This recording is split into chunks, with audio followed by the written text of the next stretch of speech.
Welcome to another adventure with Getting Lost. Today, we're actually along Victoria Street to visit a place called Kampong Glam.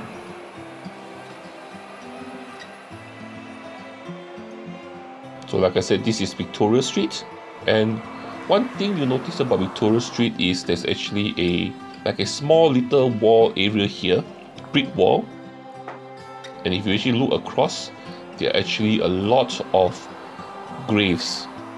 These are actually Muslims' graves. This is actually a Muslim cemetery. If you go all the way right to the other end there, there's actually a mosque there. The name of the mosque is actually the Malabar Mosque. But let's just head up Victoria Street and let's see what we can find further up the road. As you can see across the street, there's actually a lot of shop houses, and this is part of the Kampong Glam area all the way to Beach Road.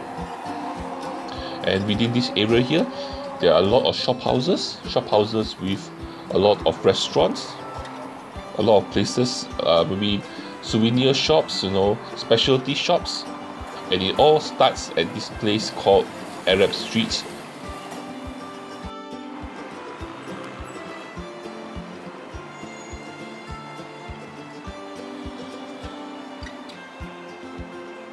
As you know, Sir Stamford Raffles formed a town committee in 1822 and mapped out areas designated for individual communities to live in. These areas were the European town, the Chinese, the Chulia, the Arab, and the Bugis kampongs. Rapid urbanization subsequently took place in the Kampong Glam district, and the Arab Street became the main area shopping street. So, Arab, Indian, Bugis, Javanese, Chinese traders set up their businesses here, and the street became a mixed enclave of different types of shops. Arab Street today is still a key Muslim center in Singapore, with the Sultan Mosque as the heart of Kampong Glam. The area is home to many chic shops, eateries, and besides that, the traditional textile and handicraft shops.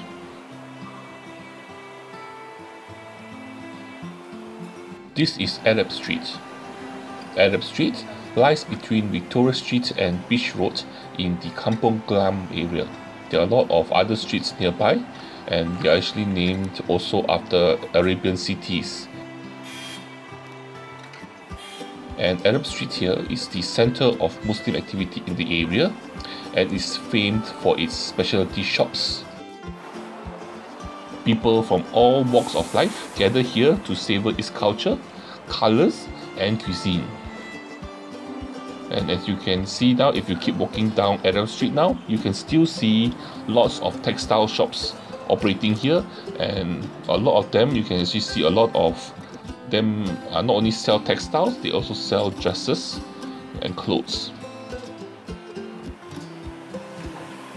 Okay, what we're going to do now is we're actually going to walk in here, and we're actually going to go and have a look at the Sultan Mosque. Right in front of us now is actually the Masjid Sultan, or the Sultan Mosque. This place is actually an important focal point for Muslims in Singapore and is one of the most prominent landmarks in Kampong Glam. This building was constructed in the early 1920s. However, its history goes back to a century before that, to a few short years after Sir Stamford Raffles. Sultan Hussein and Temenggung Abdul Rahman signed a treaty in 1819. So in 1823, the Sultan wanted a mosque near his residence in Kampong Glam. Raffles allocated funds from the British East India Company towards its construction. So a simple three-tiered roof mosque was constructed with the money. Then in the early 1900s, it was decided that the mosque would be demolished and rebuilt. So this is the mosque that they actually rebuilt, This mosque was designed in the Indo-Saracenic style with domes and minarets and balustrades. The building's most striking features are the two large golden yellow domes. As I said earlier, if you're actually in this area here, the mosque is the central location in the Kampong Glam area, and there are a lot of shops around here. Okay, these are all preserved World War II, pre-World War II shop houses. They sell a variety of things. They actually have some restaurants, and in Singapore here, there's also a lot of Lebanese food. There's also a lot of Turkish food, together with the Malay food, Malay Muslim food that you can have in Singapore. So there's a wide variety of halal food that you can try in Singapore.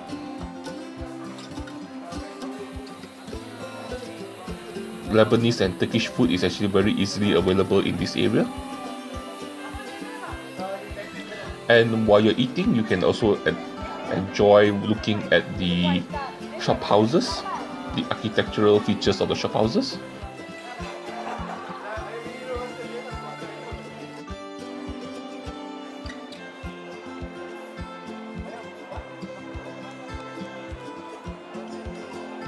This is Bersero Street.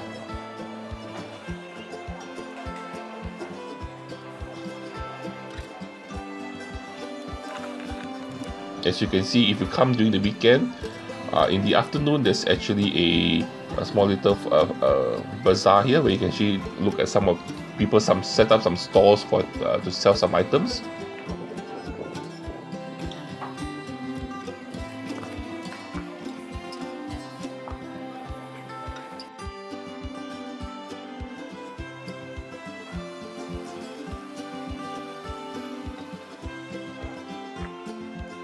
This is Kandahar Street.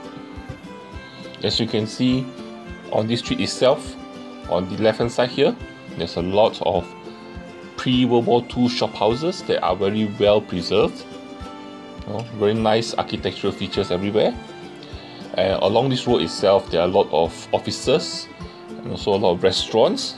Okay, there's some well-known places that sells Malay food also along this road here. You can actually come here and eat, and on your right side, which is actually the Malay Cultural Center, that place we will visit in our next episode, which is coming up next week. So look out for that. In the meantime, we'll walk down the street here and just have to look at some of the features of the shop houses itself.